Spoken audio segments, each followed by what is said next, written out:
다 주의 것이니. 오늘 말씀의 제목은 새 사람을 입으라입니다. 사랑하는 성도 여러분, 인생을 살아오시면서 혹시 후회를 해보신 적 있으십니까? 없으세요? 행복한 삶으로 가득 차게 살아오셨나요? 대답하기 난감해야 되는데도 아멘을 하시는 분이 있습니다. 왜냐하면 우리의 삶 속에서는요, 행복한 시간도 있고요, 또 후회하는 시간도 있습니다. 근데 그 후회하는 시간에 우리는 어떤 반응을 보이냐면요, 그 순간을 후회하고 반성하고 이제 어떻게 해야 하냐면 앞으로는 이렇게 하지 말아야지 다짐을 합니다. 그리고 또 다짐을 합니다. 또 다짐을 합니다. 또 미래에 어쩌면 우리는 또 다짐을 할 것입니다.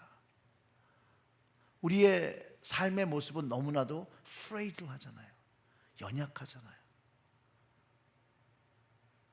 제 인생에서 너무나도 감사하며 잊어버릴 수 없는 그 순간, 그 unforgettable moment라고 그러잖아요. 그 순간이 있었는데 그 순간이 저에게는 예수 그리스도를 만난 그 순간입니다.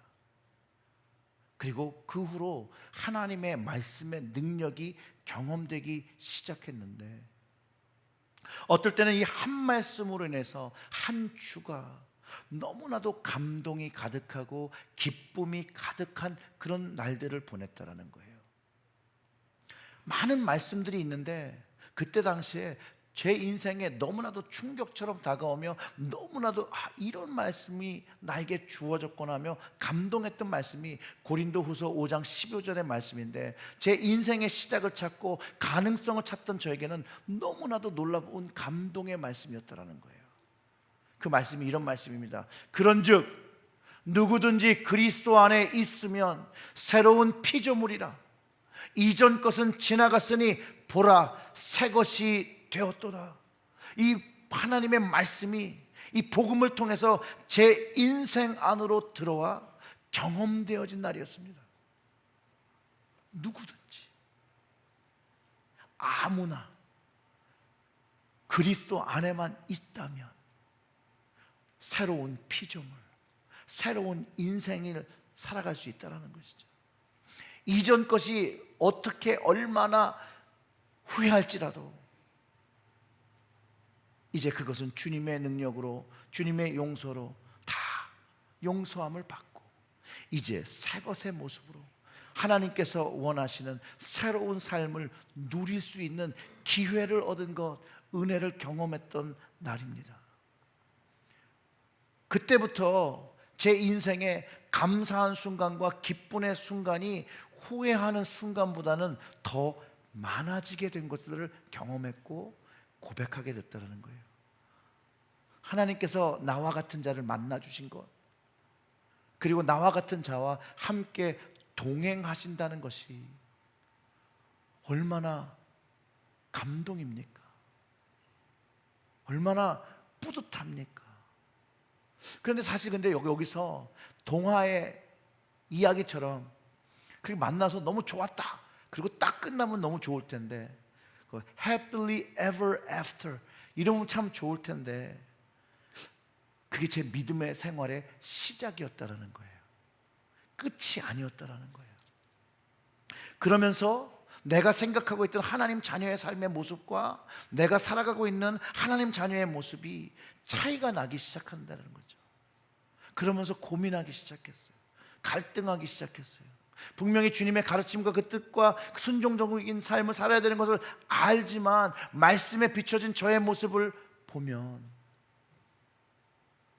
문제가 보이거든요. 변화가 필요한 인생이었거든요. 변화의 삶이 필요하고 성화의 삶이 계속해서 필요하다는 것을 신앙의 삶을 하면 할수록, 살아가면 살아갈수록 더 절실히 깨닫게 되었다는 거예요.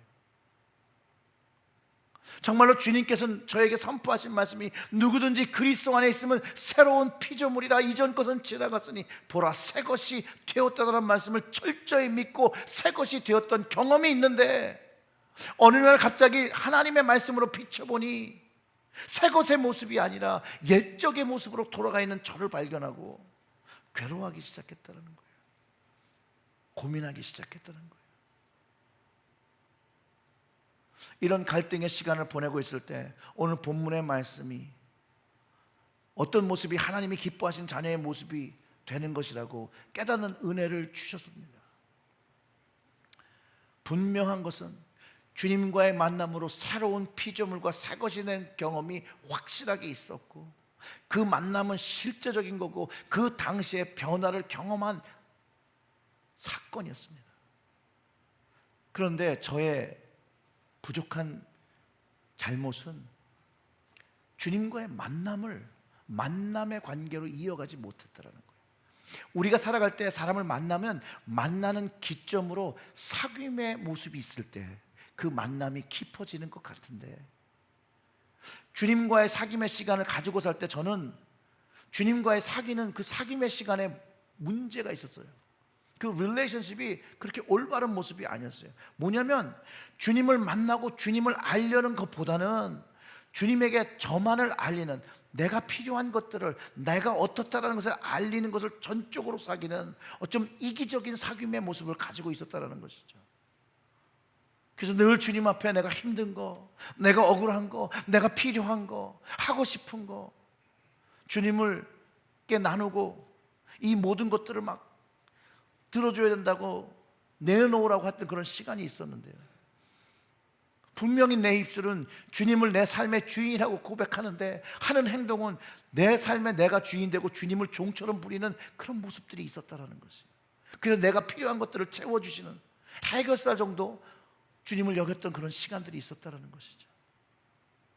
정말로 주님의 은혜가 큰 것은 이런 시간, 지금 생각하면 주님께 참 무리한 시간이 드렸는데 주님께서 저에게 책망의 시간을 주셨고 회개의 은혜를 베풀어 주셔서 정말로 주님이 원하시는 게 무엇인지를 알게 해주시고 주님께서는 우리에게, 저에게 주님과 사귀는 그 깊은 사귀려는 그 마음을 허락하셨다는 거예요. 그러면서 주님의 말씀을 더욱더 깊게 묵상하는 시간이 되었습니다. 이전과는 조금 다른 방식으로 다른 생각을 가지고 말씀을 찾기 시작했습니다. 이전에는 내게 의미가 있는 성경 말씀, 내게 감동이 되는 말씀만 하나님의 말씀으로 주어진 것을 생각했었다면 그 이유는 오늘 하나님께서, 주님께서 나에게 주시는 말씀이 무엇인가, 나에게 원하시는 말씀이 무엇인가를 찾기 시작했을 때 오늘 본문의 말씀, 제가 선택했던 본문의 첫 구절인 너희는 그리스도를 이같이 배우지 아니하였느니라 하는 말씀을 주님의 말씀으로 받았습니다. 주님이 가르쳐준 대로 내가 배우지 않고 살았구나. 주님의 뜻을 따라 살지 못하고 있는 그 모습, 새 것이 되었다라고 하는 건데 그 새 것에 헌 것을, 또 그 더러운 것을 덧대어 살고 있는 제 모습을 바라보게 되고 인식하게 되었다라는 것이에요. 그러면서 주님께 배운 게 무엇인가를 곰곰이 생각하게 되었습니다. 주님을 만났던 것은 정말 있었지만 주님과의 친밀한 사귐이 없어 주님을 잘 모르는 사람이라는 것, 주님을 잘 안다고 생각했는데 주님을 몰랐던 거예요. 여러분들은 저와 같은 잘못을 범하지 마시고 주님의 마음을 잘 알아서 주님의 마음을 시원케 해드리는 귀한 하나님의 자녀가 되시기를 주님의 이름으로 축원합니다. 오늘의 말씀이 조금 더 깊게 생각해 보기를 원하고 이것을 통해서 좀 영적인 성장을 갖기를 원하며 23절과 24절의 말씀을 다시 보면 이렇게 얘기하죠. 오직 너희는 심령이 새롭게 되어 하나님을 따라 의와 진리의 거룩하심으로 지으심을 받은, 뭘 입어요? 새 사람을 입으라. 주님이 원하시는 거라는 거예요. 새 사람을 입으라. 새 사람을 입는 것에는 구체적인 변화를 요구하신다라는 거예요. 그 말씀의 끝, 24절의 끝, 입으라. 새 사람을 입는다는 것은 어떤 말입니까? 다른 것으로 바꾸어 입는다는 얘기를 하는 거죠. 근데 여기서는 옷을 바꾸어 입기보다는 삶이 바뀌어지는 것으로 새 사람으로 변화했다는 말이 더 이해가 되죠. 그런데 변화라는 말보다는 입으란 말을 한 것은 주님의 의도가 담겨 있다는 거예요. 뭐냐면 변화한다는 말보다 입는다는 말을 사용하심으로 인해서 우리의 삶의 현재의 상태를 깨닫고 실제적인 행동인 변화를 요구하신다는 거예요. 액션을 원하신다는 거예요. 행위를 원하신다는 거예요. 여러분, 새 옷을 입을 때 여러분 어떻게 입어보십니까? 현재 입고 있는 옷을 어떻게 하죠? 그 위에다 껴 있습니까? 현재 입고 있는 옷을 벗게 되잖아요. 그 옷을 벗고 새 옷을 입는 것처럼 주님은 우리에게 구습을 쫓아 살던 그 옛사람을 벗어버리고, 즉 예수님을 만나기 전에 살던 그 방식을 이제는 버리고 주님의 삶의 방식을 가지고 살아라. 그것이 새 사람의 모습이라고 가르쳐주고 있다는 것이. 즉 새 사람을 입기 위해서, 새 사람이 되기 위해서 옛사람을 벗어야 되는데, 이 옛사람은 사망과 죄의 옷이라고 성경이 말합니다. 즉 새 옷을 입으라 하는 것은 입을 옷이 있다라고 먼저 선포했다는 것이죠. 준비되었다라는 것을 말해주고 있다는 것이죠. 준비된 그 의와 진리의 거룩함으로 지으신 그 새 사람이 준비되고 이제 그것을 입으라고 주님이 말씀해 주시는 거예요. 그래서 이 옛사람의 옷을 벗을 때만이 이 새 사람의 옷을 입을 수 있다는 것이죠. 즉 욕심을 따라 사는 모습, 썩어져가는 그 이전의 방식, 인간적인 방식에서 벗어나야 되는 것이에요. 옛사람은 그리스도를 몰랐던 이방인의 모습을 말합니다. 이 특정한 이방인들을 말하는 것이 아니라 주님을 모르는 모든 사람을 지칭하는 말이고, 그리고 주님을 모르며 살아갈 때 그들이 입고 즐기고 살던 그 방식 자체를 옛사람이라고 말하고 있다는 것이에요. 혹시 우리의 입술은 예수 그리스도를 고백하면서 하나님의 자녀로 산다고 말하지만 아직도 옛사람의 모습에 그 옷을 입고 있지는 않은지, 오늘 이 말씀을 내 모습에게 비춰보며, 말씀의 거울에 비춰보며 우리의 모습이 어떤 모습인지를 돌아보기를 원합니다. 주님을 모르는 이방인들, 이런 썩어져가는 구습의 옛사람의 옷을 입고 있다고 에베소서 4장 18절과 19절에서 바로 오늘 제가 본문을 선택하고 전에 두 구절에서 잘 설명하고 있습니다. 18절에 그들의 총명이 어두워지고 그들 가운데 무지함과 그들의 마음이 굳어짐으로 말미암아 어디에서 떠났다고요? 하나님의 생명에서 떠나 있도다. 옛사람의 옷을 입은 사람에게는 하나님의 생명이 없다는 거예요. 하나님의 생명에 떠나 있으니 그들의 삶의 모습이 19절처럼 그들이 감각 없는 자가 되어 자신을 방탕에 방임하여 모든 더러운 것을 욕심으로 행한다라고 기록하고 있다는 것이에요. 이런 모습은 주님으로부터 배운 모습이 아니라고 20절에서 그래서 말하는 거예요. 감각이 없는 자가 어떤 자냐? 즉 마음이 굳어져서 선과 악을 구분할 수 없는 상태가 되어버린 거죠. 그래서 양심의 가책을 못 느끼는 것이에요. 그러니 자기 자신을 방탕에 방임한다는 거예요. 방탕할 수 있도록 자기를 막 허락한다는 거예요. 그리고 더러운 것을 욕심으로 막 행하게 된다는 거예요. 도덕적인 규범도 있고 기본적으로 사람들이 생각하는 게 있는데도 불구하고 그것을 무시하고 부도덕한 삶을 살게 된다는 것이죠.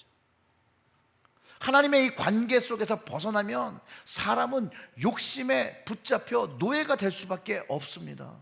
왜냐하면 하나님의 그 관계에서 벗어나면 만족을 모르고 인간이 가지고 있는 그 본성과 감성만을 쫓기 때문이에요. 그런데 문제는 그리스도를 아는 사람, 주님을 모르는 이방인들에 대한 이야기를 하는 것이 아니라 이 이야기는 주님을 아는 사람들에게 얘기하고 있다는 거예요. 그리스도를 알면서 하나님의 생명이 떠난 모습처럼 사는, 그래서 욕심을 부리고 양심의 가책이 없고 감각이 없는 자처럼 살아가는 그 모습이 신자의 모습에서 드러나고 목회자의 모습에서 드러나고 사역자들의 모습에서 보여진다는 것이죠. 죄송하지만 오늘 본문 말씀이 그 모습을 띈 그리스도인들에게 주님으로부터 잘 배운지 못했다라고 이야기한다는 거예요. 어떻게 아냐고요? 교회가 영적인 영향력을 잃어버렸기 때문입니다. 교회가 타락하고 있기 때문입니다.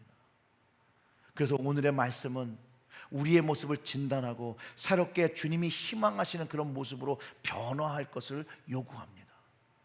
로마서 13장 14절에도 오직 주 예수 그리스도의 옷을 입고 정욕을 위하여 육신의 일을 도모하지 말라.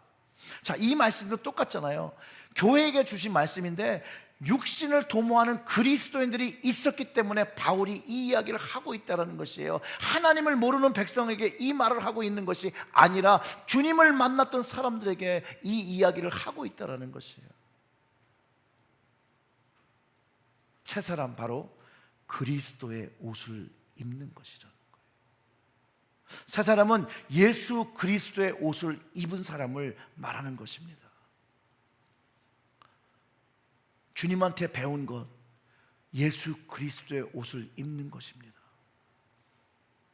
배우지 않았다는 말은요, 학습을 받고 교육을 받았다는 건 맞습니다. 근데 이게 머리로 배운 것이 아니라는 것이에요.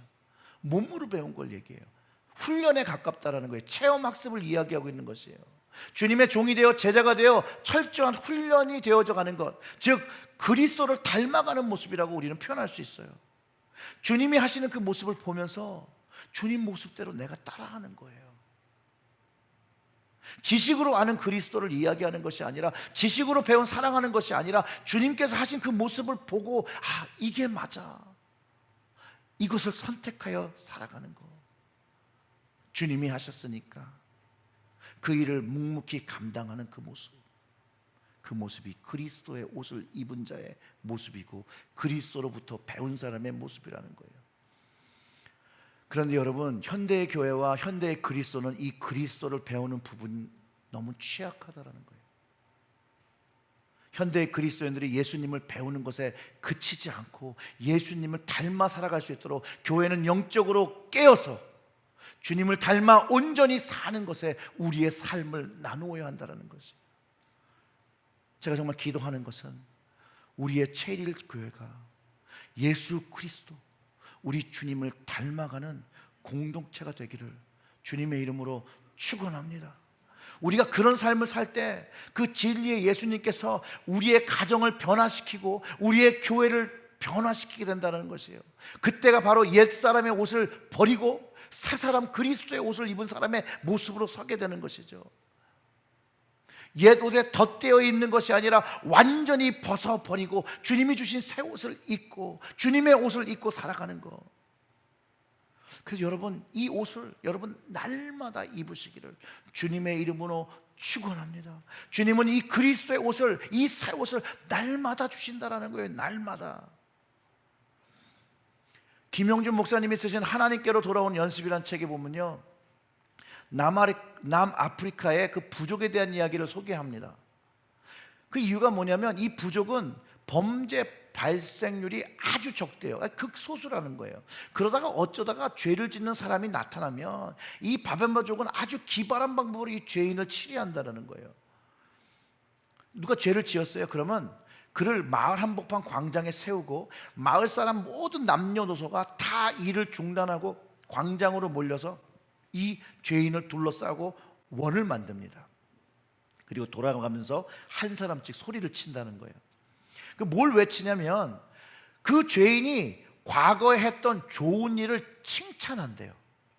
그의 장점을 외치고 그의 선행을 외치고 그의 믿음을 하나하나씩 열거한다는 거예요. 어린아이부터 노인까지 빠짐없이 말해야 된다는 것이에요. 과장이나 농담 섞인 말은 일체 금지되고 진지하고 심각하게 그를 칭찬하는 말을 해야 한다고 합니다. 거기에는 판사도 없고요, 검사도 없대요. 전부가 다 변호사인 거예요. 그런 법정과 같다는 거예요. 여기에는 죄인을 비난하거나 욕하거나 책망하는 말은 절대로 없다는 것이에요. 꼭 좋은 것만 말해야 된다는 것이에요. 그리고서요, 이것이 몇 시간이 되든 며칠이 걸려서 끝나던 그 칭찬이 바닥날 때까지 한다는 거예요. 그리고 그 칭찬이 끝나면 축제를 벌인대요. 축제를. 이제 그가 새 사람 됐다라고 인정하고 축하하는 잔치를 열어준대요. 실제로 놀라운 것은 이 칭찬의 폭격이 이 죄인의 위축된 자존심을 회복시키고 정말로 이가 거듭나 새 사람이 돼서 이 이웃들의 사랑과 이 받아줌에 보답하며 살겠다는 결심을 하게 된다는 것이에요. 이런 칭찬의 축제의 전통 때문에 이 바벤바족의 사회에서는 범죄 행위가 극히 드물다는 거예요. 사랑하는 성도 여러분, 저는 이 바벤바의 족속처럼 서로를 칭찬하며 격려하며 함께 세워져가는 교회가 되기를 정말로 원합니다. 오늘 말씀의 22절에 너희는 유혹의 욕심을 따라 썩어져가는 구습을 쫓는 옛사람의 모습으로 사는 것이 아니라 그것을 이제 벗어버리고 주님 주시는 새 사람의 옷을 입어야 한다는 것이죠. 교회 안에서 새 사람의 옷을 입으려고 하는데 축하해주고 변화의 결단에 그 회개하는 그 모습에 칭찬할 수 있고 외려 더 변화할 수 있고 더 성장할 수 있다고 격려해 주면 참 좋겠는데 우리의 교회는 아니라고 생각하겠습니다. 근데 교회의 현실은 사람들이 그런 변화를 타고 할 때 얼마나 오래 가는지 볼 거야. 그러다가 넘어지면 내가 그럴 줄 알았어. 한 3개월 갈 줄 알았어. 격려보다는 그 심령이 새로워지려고 하는 그 결단에 찬물을 껴는 일이 일어나고도 한다고 합니다. 근데 가정에서도 많이 일어난다고 해요. 성경의 말씀을 보려고 할 때, 기도의 삶을 시작할 때 적당히 해. 근데 이런 참소의 입술은요, 주님 주시는 것이 아니라는 거예요. 주님이 주시는 것은 격려와 은혜의 입술을 가지는 것이라는 거예요. 주님은 우리에게 그렇게 하시거든요. 잘 생각해 보세요. 왜 제가 이게 주님이 주시는 거라고 하냐면, 제가 주님께 이제 마음을 새롭게 해서 변화하겠습니다 이렇게 기도하고 이렇게 마음을 다짐하고 있는데 주님께서 저를 너무 잘 아시니까 야, 네가 3일은 하겠냐? 내가 널 얼마나 잘하는데 내가 단언하는데 야, 너 불가능하다고 생각한다 라고 말씀하시면 이게 주님의 말씀이시겠어요? 주님이 내가 못할 걸 알죠? 근데 주님이 그렇게 말씀하실 것 같아요? 아니에요. 이거는 사단의 참소의 말이에요. 사단은요, 주님이 기뻐하시는 우리가 할 때 참소의 목소리로 우리를 힘들게 하고 디스커리지하게 해요. 그래서 포기하게 한다는 것이에요.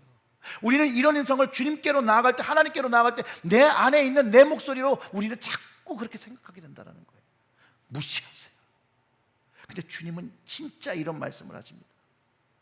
내가 3일 뒤에 못하게 될 것을 알지라도 주님은 그 마음을 머금은 것만도 보면서 고맙다. 나를 알려고 이렇게 기도하고 내 말을 들어 이렇게 나를 닮아 살려고 마음 먹어줘서 고맙다. 나는 너와 이런 기도와 말씀의 시간을 통하여 만나는 거 너무 좋아한다. 여러분, 제가 경험한 예수님은 이렇습니다. 여러분들이 경험하신 예수님은 어떤 모습이십니까? 말씀을 통하여 우리에게 가르쳐 주신 주님의 마음은 이렇습니다. 이 사랑과 은혜의 주님과 여러분 동행하시며 깊은 사귐을 가지시기를 주님의 이름으로 축원합니다. 이제 이 세 사람을 읽기 위해서는요, 벗어야 되는 게 뭐냐면 유혹의 욕심, 썩어져가는 구습, 그것을 버리고 심령이 새롭게 되어야 합니다. 그리스도인들이 예수님을 구주로 영접하고 그분의 구속의 은혜를 통해 옛사람의 죄의 용서를 받았습니다. 그러면 이제 그 이전의 삶의 죄를 반복해서 살면 안 된다라고 주님께서 말씀하신다는 거예요. 요한복음 5장에서 예수님이 38년 동안 병을 앓았던 사람을 고치십니다. 그리고 예수님께서 그에게 이렇게 말씀하셨습니다. 보라, 내가 나았으니 더 심한 것이 생기지 않게 다시는 죄를 범치 말라라고 하셨어요. 또한 가늠한 여인에게도 예수님은 동일한 말씀을 하셨습니다. 저에게도 예수님을 믿고도 반복되는 죄들이 있습니다. 이것은 고쳐져야 되는 것입니다. 우리 모든 사람들은요, 죄인이에요. 여러분들이 제 앞에 죄인이라는 게 아니에요. 제가 여러분들 앞에 죄인이 아니라는 거예요. 우리는 하나님 앞에, 주님 앞에 죄인이라는 것이에요. 우리가 조금만 안심을 하잖아요. 나 스스로에게 조금만 기회를 주잖아요. 우리는 그럼 바로 주님 앞에 죄를 짓는다는 거예요. 바로 그 순간에 자꾸 옛 모습으로 돌아가려고 합니다. 그것이 우리의 모습이에요. 저의 모습이에요. 그래서 우리는 죄인인 거예요.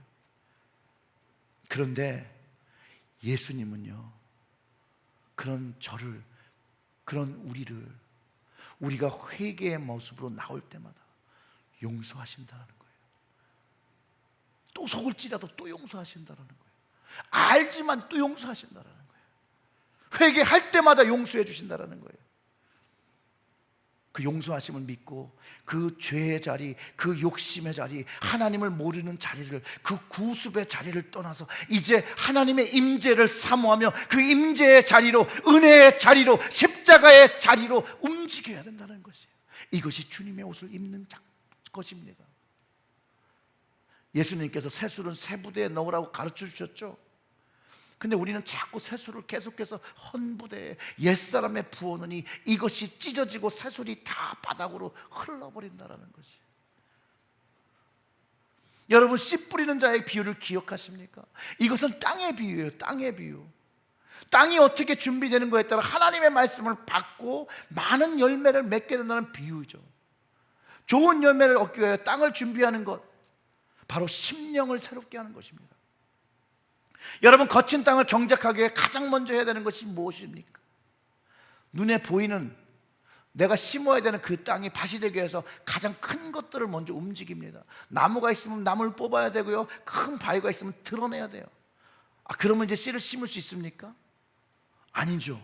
이런 큰 것들에 가려서 보이지 않던 자그마한 것들이 있습니다. 중간 사이즈의 돌들이 있습니다. 자풀이 있습니다. 그것도 다 뽑아내야 되는 거예요.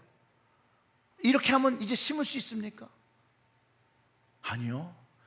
깜짝 놀라시는 일이 언제부터 일어나냐면 그 땅을 뒤집어 엎을 때입니다.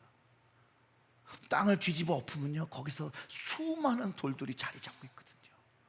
그 돌들을 다 빼내야 됩니다. 그 돌들을 빼고 있는 사이에 그 순간에도 자풀은 옆에서 자랍니다. 그럼 자풀도 뽑아야 합니다. 이것이 우리의 심령의 밭을 준비해야 되는 것입니다. 인간 생각의 그 중심과 우리의 구습을 버려야 되고, 사상 위주의 생각을 버려야 되고, 혈연과 지연과 학연을 버려야 합니다. 개인주의의 그 생활 방식을 잘라내야 합니다. 빨리 벗어내야 할 옛날의 성격, 그 기질, 상처의 기억, 아픔의 쓴뿌리 모두 완전히 뜯어내야 새로운 삶을 심게 되는 것입니다. 즉, 심령을 새롭게 한다는 말은 좋은 밭을 만드는 것처럼 우리의 그 땀과 수고와 노력이 있어야 된다는 거예요. 영적인 수고가 있어야 되는 거예요. 새롭게 하는 수고가 있어야 하나님을 따라 의와 진리의 거룩한 지으심을 받은 새 사람으로 다시 성장하는 것이에요. 주님을 닮아가는 것이에요. 여기에도 인간적인 노력이나 수고는 이루어지지 않아요. 오직 하나님을 신뢰하며, 주님을 신뢰하며 성령님을 쫓아 따라갈 때 우리의 삶에 그분의 의와 진리의 거룩함이 가지게 된다는 거예요.